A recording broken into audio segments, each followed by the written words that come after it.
saya sampaikan kepada seluruh relawan untuk itu. Ini kan yang menjadi highlightnya kan 2 periodenya Pak, ini apakah memang? Ya memang sejak awal saya perintahkan seperti itu untuk mendukung pemerintahan Pak Presiden Prabowo Gibran 2 periode. Tadi ada yang sebut Prabowo 2 periode. Saya kira saya mau koreksi. Please, tolong jangan sebut seperti itu. Kita belum 1 tahun menjalankan amanah. Ya. Niat itu silakan disimpan dalam hati. Tapi saya sudah katakan, nanti yang menentukan apakah Prabowo 2 periode atau tidak, selain yang Maha Kuasa, Prabowo sendiri.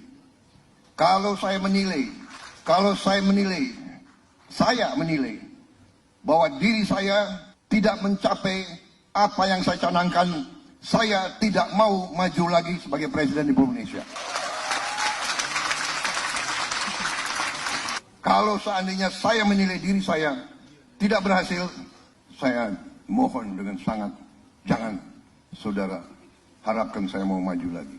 Sebagai seorang pejuang, kita hanya ingin berbuat yang terbaik untuk bangsa dan negara. Tapi saya katakan di sini, kalau tahun keempat saya mengabdi dan saya kecewa dengan prestasi saya tidak akan maju tahun 2029.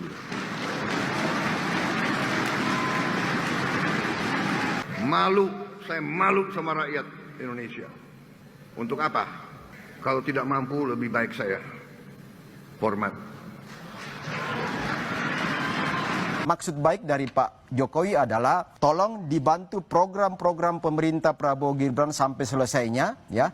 Kalau 2 periode ini kan kita lihat dinamika ke depan. Tetapi bahwa kalau memungkinkan 2 periode diterima oleh rakyat dan direspon positif oleh masyarakat, maka nggak ada pilihan lain selain mendukung 2 periode Prabowo Gibran. Karena apa? Hanya Prabowo Gibran sampai hari ini yang senafas, sevisi dengan nawacita dan astacita. Ya sebenarnya apa yang disampaikan sama Bara JP, Jokowi hari ini tuh soal nasib Gibran aja. Jokowi kan emang dari dulu begitu gitu. Cuma mikirin anaknya, persetan sama urusan bangsa. Ya karena sebelumnya para relawan ini kan begitu pede sekali, ngotot sekali untuk mencapreskan Gibran gitu. Karena ya bagi mereka capresnya itu Gibran, ya bukan Prabowo, ini cuma batu loncatan aja. Nah, sekarang itu kayaknya tidak bisa dilanjutkan cara-cara yang seperti itu. Karena faktanya di lapangan, di peta politik hari ini itu masih tetap tidak memungkinkan bagi Gibran untuk maju. Ya karena selain tatapannya kosong, pelongo-pelongo, nggak ada harapan. Ya selain itu memang juga bagaimanapun ternyata tetap butuh dukungan dari partai politik. Buat saya menyedihkan, buat seorang mantan presiden yang seharusnya sudah menjadi seorang statesman, negarawan, yang bicaranya kalau kita lihat Pak SBY itu diundang ke luar negeri berbicara mengenai climate change, berbicara mengenai disrupsi AI, atau yang terjadi juga dengan Ibu Mega, misalnya diundang di Vatikan berbicara tentang keberagaman. Ini yang menurut saya sangat disayangkan dari seorang mantan presiden 2 periode yang kita harapkan ada pada tahapan seorang negarawan tapi kemudian masuk kepada wilayah perbincangan mengenai elektoral, transaksi kekuasaan. Terus terang saya agak kaget. Apalagi kemudian kalau kita dengarkan kalimatnya itu bisa bermakna ganda. Yang disebutkan oleh Pak Jokowi bukan mendukung pemerintahan Prabowo, tapi pemerintahan Prabowo Gibran 2 periode. Dan artinya ini kan tidak salah kalau ada yang menangkap Pak Jokowi selain berbicara mengenai dukungan terhadap Presiden Prabowo, tapi juga sedang mendukung anaknya dan ingin kemudian mempertahankan kekuasaan anaknya. Dan catatan terakhir menurut saya paling penting buat teman-teman relawan. Mulailah sebuah budaya untuk kemudian memberikan kontribusi sesuai dengan apa yang bisa dipikirkan bersama melalui risetkah, melalui advokasikah. Ya, kalau sekarang kemudian kubu Jokowi atau Geng Solo tiba-tiba menyerukan Prabowo Gibran 2 periode, ini kan patut dicurigai. Ini maksudnya kemana? Katanya sebelumnya kan capres gitu kan. Kok sekarang jadi 2 periode? Apa sudah gagal? Apa sudah mulai menyerah? Gitu.